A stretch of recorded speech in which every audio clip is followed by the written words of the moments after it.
Hello বন্ধুরা, কেমন আছো তোমরা এই বৃষ্টির দিনে? আশা করি ভালো আছো, আমিও ভালো আছি। তো দেখো, আমি এই বৃষ্টিতে রান্না করছি গাঠি কচু দিয়ে ইলিশ মাছের মাথা দিয়ে। তো দেখো, আমি রান্না করছিলাম ছাদে ছাদে ভাত করলাম, দুটো তরকারি করলাম, করতে করতে এত জাঁকিয়ে বৃষ্টি আসলো যে রান্না বন্ধ দিয়ে আবার উনুনটা সামনের দিকে টেনে সিঁড়ির কাছে নিয়ে আসলাম। তো দেখো কেমন বৃষ্টি হচ্ছে।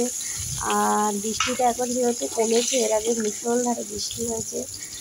তো তোমরা কেমন আছো বলো, আর আমার এই বৃষ্টির দিনে এই রান্নাটা কেমন লাগছে তোমাদের আমাকে একটু কমেন্ট করে বলো। তো আমি অনেক দিন পর একটা বড় ভিডিও শেয়ার করছি, অবশ্যই তোমরা দেখবে। দেখে অবশ্যই ভালো লাগবে। আর গাঠি কচু তোমরা কেমন ভালোবাসো জানি না, তো আমার খুব ভালো লাগে গাঠি কচু।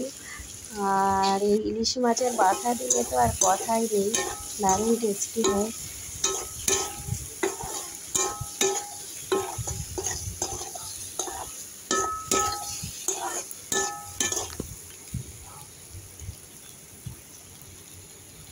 তো যাই হোক, আজকে একটা ভালো দিন, রাখি পূর্ণিমা।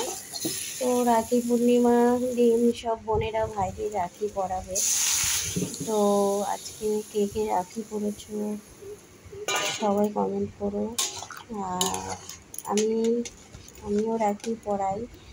তো একটা ঘটনা ঘটে যাওয়ার পর এখন আর রাখি খুব একটা বাঁধি না। তো সবাই ভালো থেকো।